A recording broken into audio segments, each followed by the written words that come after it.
Hi viewers. இன்னைக்கு September 25 Mahanadi serial என்னாச்சுன்னு சொல்லி பார்க்கலாம்க்கு முன்னாடி சேனல் சப்ஸ்கிரைப் பண்ணாதவங்க மறக்காம சப்ஸ்கிரைப் பண்ணுங்க.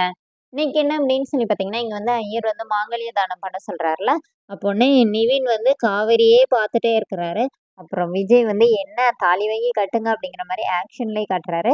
அப்புறமா நிவின் தாலி வாங்கிட்டு காவேரியை மறைச்சு பார்த்துட்டே யமுனாவோட கழுத்துல வந்து தாலி கட்டுறாரு. அப்ப இவங்க வந்து அவங்க அம்மா, அப்பா எல்லாருமே இருக்காங்க. எல்லாருமே அச்சத போடுறாங்க. பசுபதி மட்டும் அத அப்படியே லைவ் டெலிகாஸ்ட்டா அங்க ராகினிக்கு காட்டிட்டு இருக்கிறாரு. ராகினி அங்க நின்னு அழுதுட்டு இருக்காங்க. அப்புறமா வீடியோ கால கட் பண்ணிட்டு, சாதா காலுக்கு வந்து பசுபதி வந்து திட்டுறாங்க. இந்த மாரி, "உங்கள நம்பி நான் விட்டுட்டு உட்காந்துருந்தேன்ல, நானே வந்திருந்தா கூட கல்யாணத்த நிப்பாட்டியிருப்பேன்" அப்படின்னு சொல்லி திட்டிட்டு ஃபோன வச்சுடுறாங்க. இங்க என்ன ஆகுதுன்னா, நிவின் வந்து தாலி கட்டி முடிச்சுட்டார்ல. இப்ப வந்து விஜய் வந்து காவேரி கிட்ட கேட்கிறாரு. "என்ன டார்லிங்" அப்படி சொல்லிட்டு தோள்ல கை போட்டுட்டு, "இப்பனாச்சும் என்ன நம்புறியா? இல்ல இதுவும் நாடகம்னு சொல்றியான்னோனே?" "இல்ல, இல்ல நான் நம்புறேன்" அப்படின்னோனே, இப்ப விஜய் கிட்ட வந்து விஜய் என்ன சொல்றாருன்னா, "நீ குடுத்த வாக்க எப்படி நான் காப்பாத்துனேன்ல" அப்படின்னோனே, காவேரி அப்படியே பார்த்துட்டு, ஆமா அப்படிங்கிற மாரி 2 பேரும் அப்படியே அ சூப்பரா 2 பேரும் ஒவ்வொருத்தர பார்த்துட்டு அப்படியே ரொமான்ஸ் பண்றதுக்காக ரெடி ஆயிட்டு இருக்காங்க. அதுக்குள்ள அங்க வந்து ரிஜிஸ்டர் வந்து தட்டுறாரு.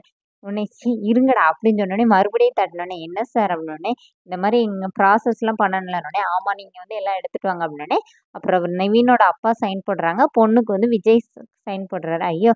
சைனே இப்படி சிரிக்குது அப்படிங்கிற மாரி சொல்லிட்டே சைன் போடுறாரு. இப்ப காவேரி வந்து நிவினையும், அவங்க யமுனாவையும் அவங்க அம்மா, அப்பா கிட்ட வந்து ஆசீர்வாதம் வாங்க சொல்லும்போது, அவங்க போய் ஆசீர்வாதம் வாங்க போம்போது, அவங்க அம்மா வந்து தடுக்குறாங்க.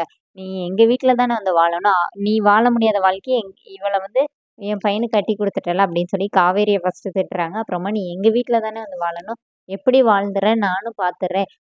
நீ எப்படி அந்த வீட்ல வந்து இருக்கிற நானும் பார்க்குறேன்" அப்படிங்கிற மாரி அவங்க பேசினோனே, இப்ப விஜய் என்ன சொல்றாருன்னா, "இல்ல நீங்க இப்படிலாம் பேசக்கூடாது. நீங்க உங்ககிட்ட நான் எல்லாமே சொல்ல தானே செஞ்சேன். சொன்ன பிறகும் நீங்க இப்படி பேசுனீங்கன்னா அது தப்புல" அப்படின்ற மாரி விஜய் சொல்றாரு. அப்ப பசுபதியும் சேர்ந்துக்கிறாரு. "என் தங்கச்சி பேசுறதுல என்ன தப்பு? நீங்க இந்த மாரி மிரட்டி தான்டா கல்யாணம் பண்ணி வச்சீங்க. இங்க பாத்தியாம்மா" அப்படின்னோனே, இப்ப விஜய் என்ன சொல்றாருன்னா, "இந்த ஆள நம்பாதீங்க. இவரு நம்மள வந்து தேவையில்லாம கொம்பு சீவி விடுறாரு" அப்படிங்கிற மாரி. ஆனா வந்து அவங்க அம்மா, அப்பா வந்து ரொம்ப கோவமாவே கிளம்பி போயிடுறாங்க. "இனிமே நீ இந்த ஊர்ல இருக்காத. ஒழுங்கா ஊருக்கு வந்து சேர" சொல்லிட்டு போயிடுறாங்க. பசுபதி என்ன சொல்றாருன்னா, "இந்த மாரி நான் உறவே வேண்டாம் தான் இருந்தேன். ஆனா இனிமே எனக்கு என் தங்கச்சி வேணும்" அப்படின்னு சொல்லிட்டு அவர் போயிடுறாரு. இவங்கன்னா போறாய்ங்க, "வா இவன் வந்து இங்கேருந்து எப்படியும் போக மாட்டாரு.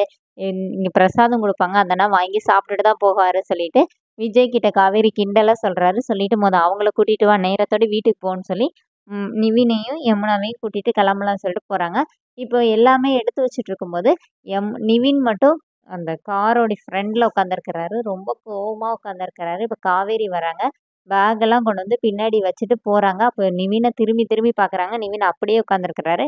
வந்து நிவின் கிட்ட வந்து அப்படியே கண்ணெல்லாம் கலங்கி கண்ணீரா வருது. "சாரி நிவின்" அப்படி சொல்லி கையெடுத்து கும்பிட்டு மன்னிப்பெல்லாம் கேட்குறாங்க.